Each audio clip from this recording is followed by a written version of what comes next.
चलो बच्चों, तो लास्ट लेक्चर में हम लोगों ने पढ़ लिया था क्या, कैपेसिटेंस के बारे में चर्चा किया था। कैपेसिटेंस किसका, किसी कंडक्टर का, उसके बारे में थोड़ी सी चर्चा हम लोगों ने किया था।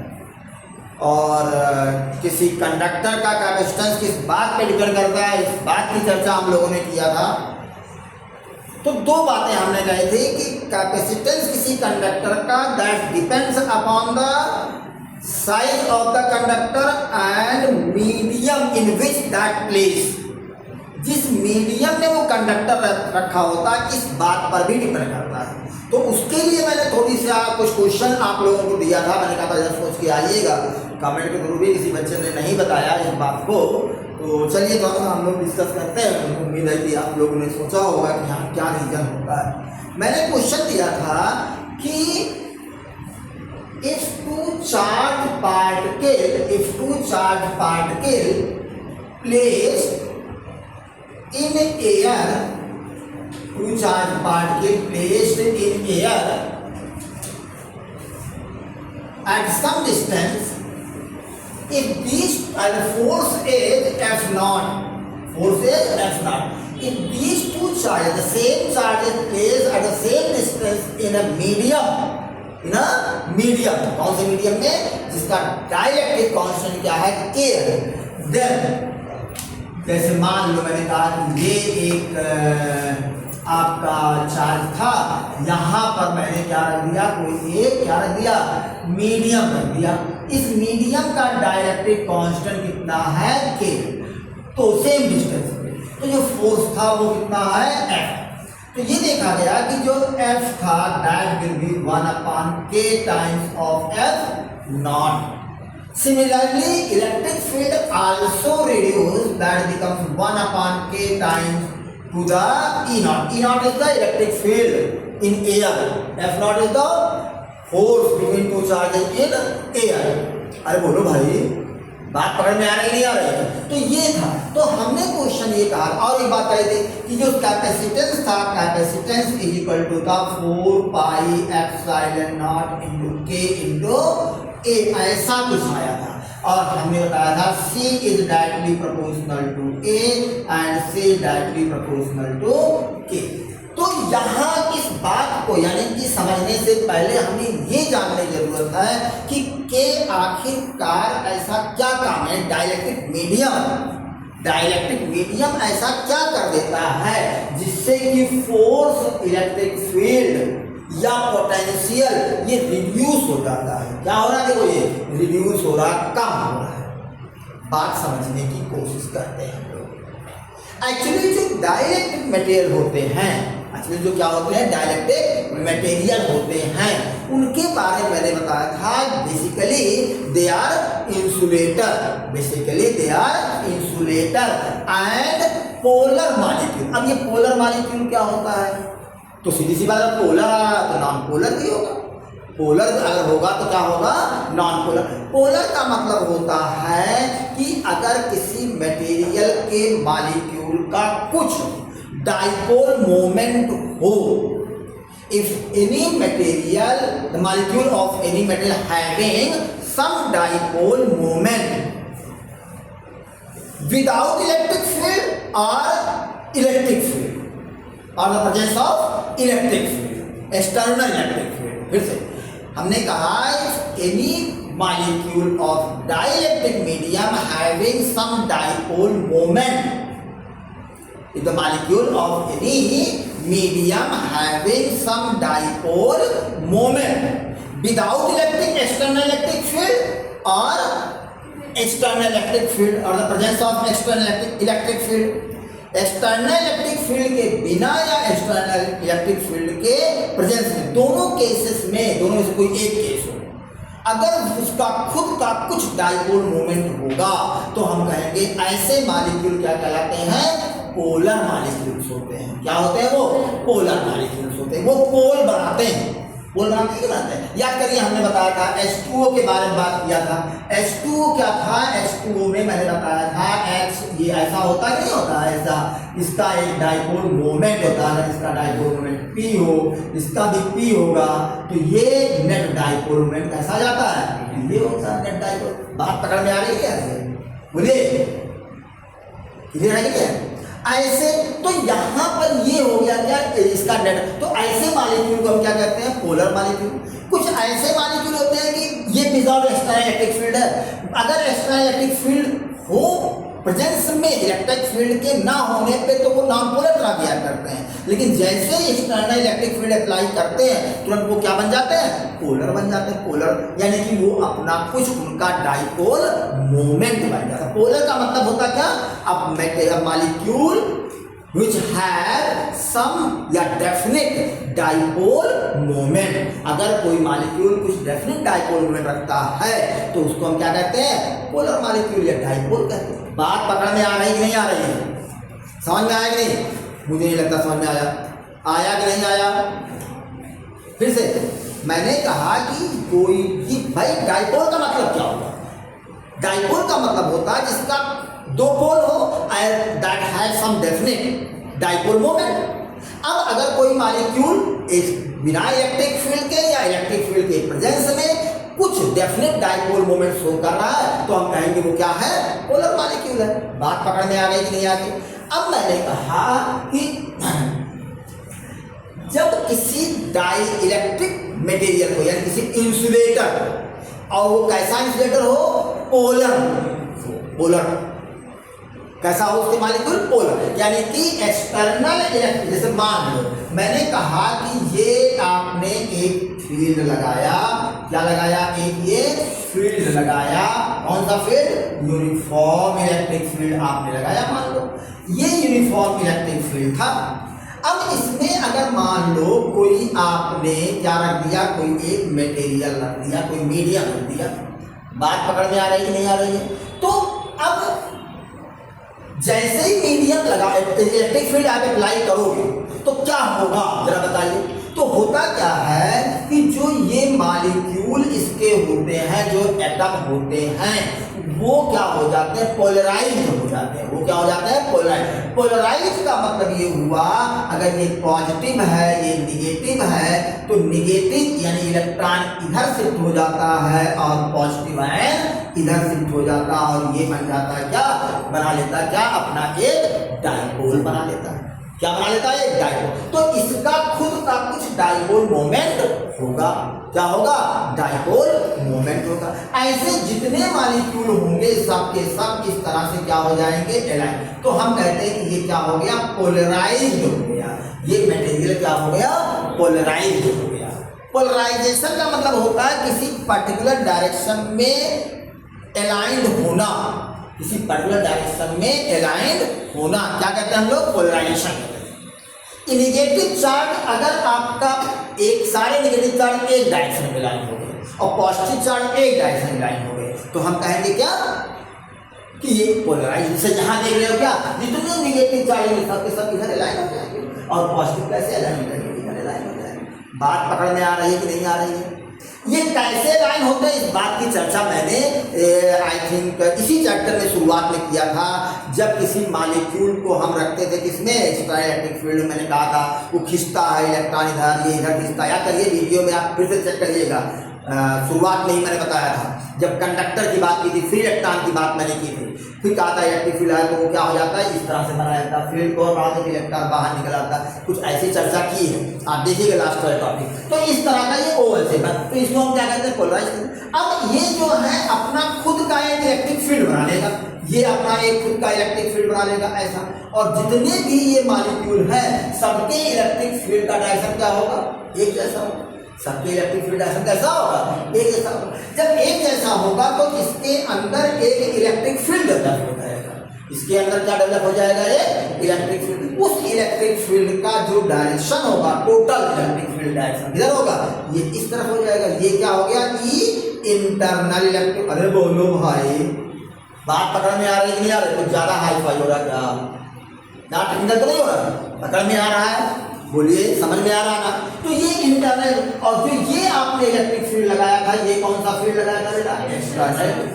अब जरा बताइए इसके अंदर नेट इलेक्ट्रिक फील्ड क्या हो जाएगा? ये इधर जा रहा है, ये वाला इधर जा रहा है, इन दोनों का नेट होगा। इन दोनों क्या होगा बेटा? अरे बोलो भाई, नहीं बोलो। जब दोनों का नेट होगा तो नेट क्या होगा? वेक्टर सब, एक इधर, तो नेट कितना आ जाएगा? तो जरा बताइए, net electric field E external minus E internal, ये बनेगा नहीं बनेगा? यानी कि ई नेट जो होगा वो इस एक्सटर्नल से क्या हो जाएगा? कम हो जाएगा। बात पकड़ में आई कि नहीं आई? तो ड्यू टू पोलराइजेशन क्या हो रहा है? इलेक्ट्रिक फील्ड क्या हो रहा है? कम हो जा रहा है। इलेक्ट्रिक फील्ड क्या हो जा रहा है बेटा? कम हो जा रहा है। जब इलेक्ट्रिक फील्ड कितना कम हो रहा है? जितना के होगा। और के क्या बताता है? के किस बात पर डिपेंड करता है? के डिपेंड करता है किसी मटेरियल का हाउ स्ट्रांगली, बात से पकड़ना इस बात को, how strongly any material polarized in an external electric field. How strongly any material polarized in an external electric field is defined by the dielectric constant. Is defined by the dielectric constant. जितना ज्यादा तेजी के साथ जितना ज्यादा polarisation होगा, बात समझ आ रही है, उतना ज्यादा क्या होगा? इसका डाइलेक्ट्रिक कांस्टेंट होगा। उतना ज्यादा क्या होगा बेटा? डाइलेक्ट्रिक कांस्टेंट होगा। बात पकड़ में आ रही है कि नहीं आ रही है? अभी देखिए, समझते जाइए। क्लियर है बात नहीं? तो जितने मेटेरियल होते हैं, कुछ मेटेरियल होते हैं बहुत ज्यादा पोलराइज हो जाते हैं, कुछ मेटेरियल होते हैं जल्दी पोलराइज नहीं होते हैं। अरे बात पकड़ में आ रही है कि नहीं आ रही? बोलो भाई, बोलिए। जैसे मैंने कहा कि अगर किसी मटेरियल का डाइलेक्ट्रिक कांस्टेंट 81 है, कितना है बेटा? 81 है। कितना है? 81, ज्यादा है। तो ज्यादा है इसका मतलब क्या हुआ? ज्यादा है इसका मतलब क्या हुआ? उसके मॉलिक्यूल ज्यादा तेजी के साथ क्या होंगे? पोलराइज्ड होंगे। यानी कि इलेक्ट्रिक फील्ड वो ज्यादा बनाएंगे। जब इलेक्ट्रिक फील्ड ज्यादा बनाएंगे तो electric field, net electric field जो होगा वो क्या हो जाएगा? पहले से उतना ज्यादा कम हो जाएगा। बात पकड़ में आ रही कि नहीं आ रही? एयर का डाइलेक्ट्रिक कांस्टेंट कितना होता है? 1 लेते हैं हम लोग। कितना लेते हैं? 1 लेते हैं। तो वो क्या हो जाता है? वो क्या हो जाता है? उसका पोलराइजेशन नहीं होता। जनरली कौन से मॉलिक्यूल होते हैं? नाइट्रोजन, ऑक्सीजन, ये नॉन पोलर मॉलिक्यूल है। ये कौन सा मॉलिक्यूल है? Non polar. इनके पास कोई डाइपोल नहीं बनता। जब ये नॉन पोलर है तो इनका पोलराइजेशन नहीं होगा, इसलिए ये क्या करेंगे? इलेक्ट्रिक फील्ड को रिड्यूस नहीं करेंगे। बात पकड़ में आ रही है कि नहीं आ रही है? बोलिए। चेहरे में कुछ चमक आए, कुछ फीलिंग आया, अंदर से फील गुड आया कि नहीं आया? ये बताइए। एक लगता है कि हाँ लगा, कुछ पकड़ में आया, ऐसा कुछ फील आया? बोलिए। तो कहने का मतलब बच्चों ये है कि डाइलेक्ट्रिक कांस्टेंट क्या कर रहा है? डाइलेक्ट्रिक मीडियम क्या कर रहा है? डाइलेक्ट्रिक मीडियम जो होता है वो इलेक्ट्रिक फील्ड को रिड्यूस तभी करेगा जब वो क्या होगा? एक्सटर्नल इलेक्ट्रिक फील्ड पोलराइज्ड होगा। जितना ज्यादा वो डाइपोल मोमेंट बनाएगा उतना ज्यादा इलेक्ट्रिक फील्ड बनाएगा, जितना ज्यादा इलेक्ट्रिक फील्ड बनाएगा उतना ज्यादा कम करेगा, उतना ज्यादा रिड्यूस करेगा एक्सटर्नल इलेक्ट्रिक फील्ड को। अगर एक्सटर्नल इलेक्ट्रिक फील्ड कम होगा तो फोर्स भी क्या हो जाएगा? कम हो जाएगी। F इक्वल टू क्या होता है? QE। F इक्वल टू क्या होता है? QE। E कम होगा तो F भी क्या हो जाएगा? कम हो जाएगा। और अगर E equal to V equal to क्या होता है? E इक्वल टू क्या होता है? V बाई L होता है। E इक्वल टू क्या होता है बेटा? V by L। अगर E कम होगा तो V भी क्या हो जाएगा? कम हो जाएगा। बात पकड़ में आ रही है कि नहीं आ रही? और अगर भी कम होगा, अभी हम बताएंगे आगे, तो कैपेसिटेंस कैसे बढ़ जाएगा। बात पकड़ में आ रही है कि नहीं आ रही है? बोलो कैसे? अब देखो कैपेसिटेंस कैसे कम हो जाएगा? सी अलग के बढ़ाओगे तो कैपेसिटेंस बढ़ जा रहा है, के बढ़ाने से कैपेसिटेंस क्या हो जा रहा है? बढ़ जा रहा है। और पोटेंशियल इलेक्ट्रिक फील्ड फोर्स क्या हो रहा था? कम हो रहा है। जरा समझिए इस बात को। ऐसा क्या हो? कैपेसिटेंस का मतलब मैंने क्या बताया था? कैपेसिटेंस का मतलब मैंने बताया था, क्या बताया? Ability to hold the charge, जितना ज्यादा कोई कंडक्टर चार्ज को होल्ड करता है उतना ज्यादा हमने क्या करते हैं, उसकी कैपेसिटी होती है, उतना उसका क्या होता है, कैपेसिटी। कुछ ज़्यादा सीरियस मैटर हो गया क्या, ज़्यादा सीरियस मैटर हो गया क्या है, नहीं। चले तो अब लिंक करिए, अब लिंक करिए उस चीज को। मैंने कहा क्या बताया कि जितना ज्यादा कैपेसिटेंस है उतना ज्यादा वो चार्ज को क्या कर सकता है, होल्ड कर सकता है। अब कैपेसिटेंस हमने देखा जब किसी कंडक्टर को किसी मीडियम में रख रहे हैं तो मीडियम होगा तो उसका डाइलेक्ट्रिक कांस्टेंट होगा, तो उसका डाइलेक्ट्रिक कांस्टेंट होगा तो कैपेसिटेंस क्या होगा, बढ़ना, नहीं वो ज्यादा चार्ज को होल्ड कर रहा है। क्यों होल्ड कर रहा है, जरा समझिए। हमने कहा जब आप किसी मीडियम को में रख, जैसे मान लो कोई आपने कंडक्टर दिया, जैसे मान लो मैंने कहा कि ये स्फीयर था, ये क्या था, स्फीयर, इसको मैंने किसी डाइलेक्ट्रिक मीडियम के अंदर रख दिया। किसके अंदर रख दिया, डाइलेक्ट्रिक मीडियम के अंदर मैंने क्या कर दिया, रख दिया। बात पकड़ में आई, बोलिए। तो अब क्या होगा, जब एक मीडियम नहीं था उस केस में मान लेते जब हम चार्ज दे रहे थे तो इसका पोटेंशियल क्या कर रहा था, राइज कर रहा था। क्या कर रहा था, राइज कर रहा था। जब पोटेंशियल राइज कर रहा था, कितना पोटेंशियल राइज कर रहा था, मान लो हो गया V नॉट। कब, जब ये का क्या था, एयर था। जब क्या था, एयर था। जब मीडियम नहीं था, जब क्या था, एयर था। पोटेंशियल कितना था, V नॉट। इलेक्ट्रिक फील्ड कितना इसने डेवलप किया, भाई चार्ज इसके पास आएगा तो क्या डेवलप करेगा, इलेक्ट्रिक। अरे बोलो भाई, इलेक्ट्रिक फील्ड डेवलप करेगा, बेटा समझ में आ रहा है नहीं आ रहा है, क्या डेवलप करेगा, इलेक्ट्रिक फील्ड। इलेक्ट्रिक फील्ड कितना डेवलप कर रहा है, E नॉट। कब, जब एयर था। बात पकड़ में आई कि नहीं आई, इतनी बात समझ में आ गई। और ये इससे ज्यादा और हम इसको चार्ज नहीं दे सकते, क्यों, क्योंकि this is the maximum electric field. और एयर के केस में, एयर के केस में ये इससे ज्यादा अगर इलेक्ट्रिक फील्ड दिया, और ये इलेक्ट्रिक फील्ड अप्रॉक्सीमेटली इसका ऑर्डर होता है 10⁻⁶ volt per metre for air.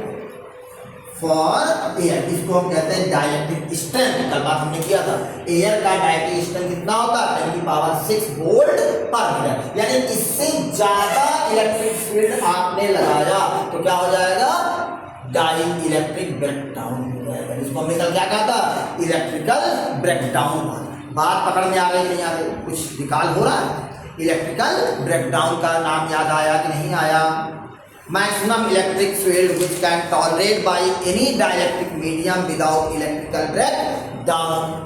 वो मैक्सिमम इलेक्ट्रिक फील्ड वो मैक्सिमम इलेक्ट्रिक फील्ड जो कोई भी मटेरियल डाइलेक्ट्रिक मीडियम बिना इलेक्ट्रिकल ब्रेकडाउन के बियर कर सकता है, सहन कर सकता है, वो क्या कहता है, उसका डाइलेक्ट्रिक स्ट्रेंथ।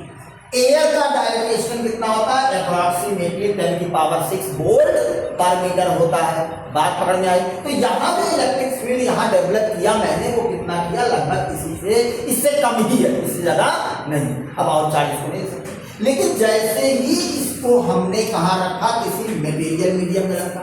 कहाँ रख दिया मैंने, मटेरियल मीडियम में रख दिया, तो क्या होगा जरा बताइए, क्या अब नेट इलेक्ट्रिक फील्ड इसके पास यही रहेगा, कम हो जाएगा ना।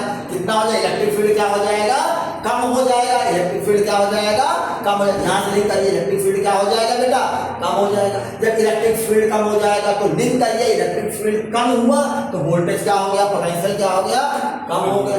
इलेक्ट्रिक फील्ड रिड्यूस हुआ, पोटेंशियल क्या हुआ, रिड्यूस हुआ, पोटेंशियल रिड्यूस हुआ।